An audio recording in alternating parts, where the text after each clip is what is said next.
is throughout the vast corpus of literature. And to find these aspects in the book of Abraham is positively stunning historical evidence. And this is something you will not see the critics discuss or try to understand at all, because they are not utilizing the literatures available to us. Oh, why should we? It's obvious we don't need to. Joseph Smith obviously faked the book of Abraham. How do you know? Well, because he was too unlearned. He didn't translate it the way we do. That has nothing to do with it. His story fits historic, actual, ritualistic, initiatory events. And this is utterly significant. Myth, I'm on page 60 in Nibley's book.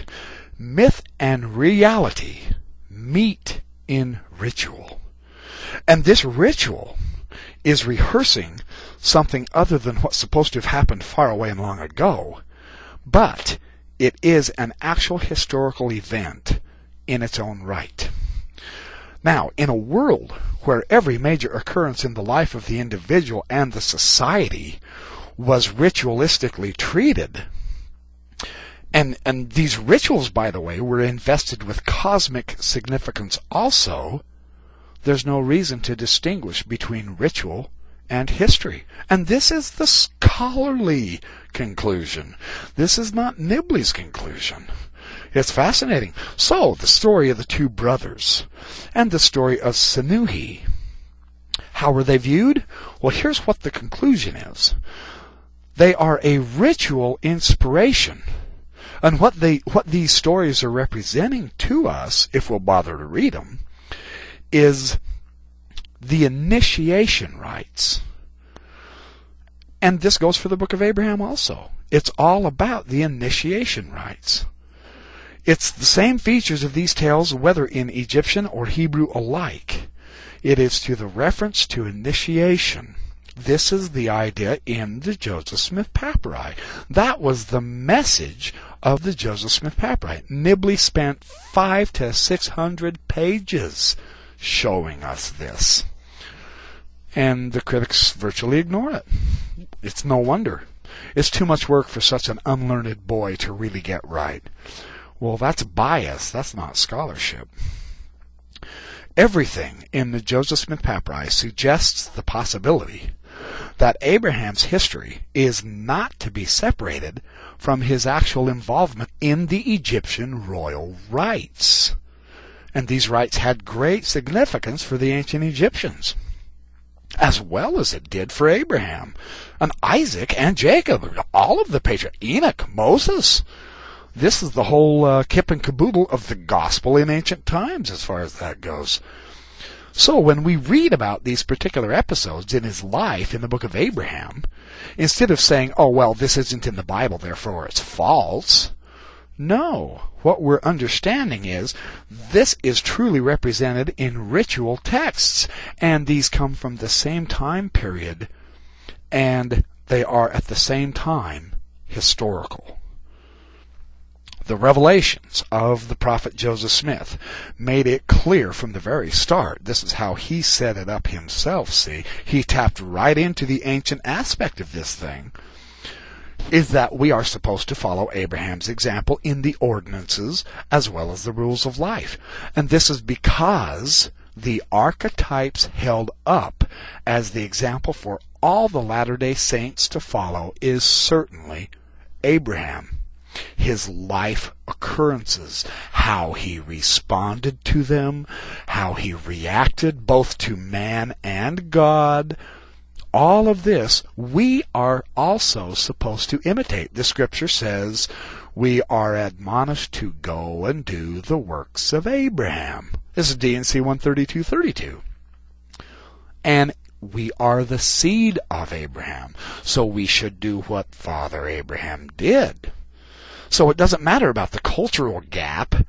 This is another thing the critics keep making a big whoop-de-doo about. But wait a minute now. We can still get a grasp on these ancient heroes because the paradigmatic pattern that the stories provide for us is one that fits our own experience throughout life also. What is impossible about the reality, the personality, or the deeds of a man whose experiences we duplicate in our own lives? He says that on page 61, I should say.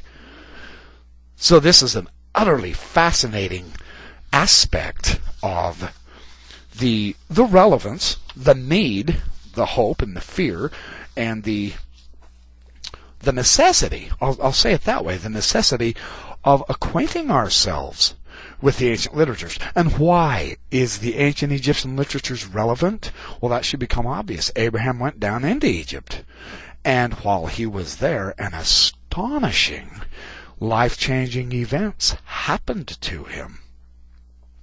Life-changing events happen to us. We have to know how to have the proper attitude, I'll put it that way, the proper attitude, the proper spirit, in order to handle the events as best we can and use Abraham's handling of his events as our basis of handling ours. Because history not understood just simply repeats itself. We will keep making the same mistakes over and over again if we don't have a paradigmatic hero to follow. This is why Abraham is such a pivotal figure in history, as the father of Judaism, as the father of Christianity, as the father of the Muslims. Abraham is the key, and his ties to Egypt are very powerful. So I think I'll end here. I've run this long enough. I'm about 35 minutes at this point. I'm trying to keep these podcasts a bit shorter. I'll conclude this chapter in the next podcast. It's just very important. It's very stunning to realize just how well Hugh Nibley understood the methodology and how well he understood the vast corpus of literatures and was able to utilize the scholarship in order to realistically and in order to plausibly analyze the Book of Abraham with its actual context. It is fascinating that Joseph Smith put the context in an ancient Egyptian setting, especially with the facsimiles as well, which, remember, are descriptions for a non-Egyptian audience about what went on in Egypt and what the Egyptians believed. Not that these are the actual religion of Abraham. The facsimiles are not that. Neither are Joseph Smith's explanations. But they show that Abraham really was in Egypt. And they show that Joseph Smith really did comprehend this astonishing initiation that Abraham went through while he was in Egypt. And now this same initiation, this same life occurrence, the threat of death, etc., actually did occur to Abraham, with all of these ancient stories coming out now. So thanks for joining me in this Backyard Professor podcast series.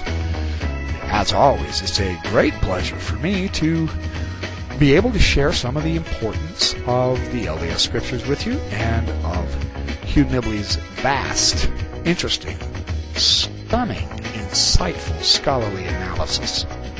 And remember, have a great life.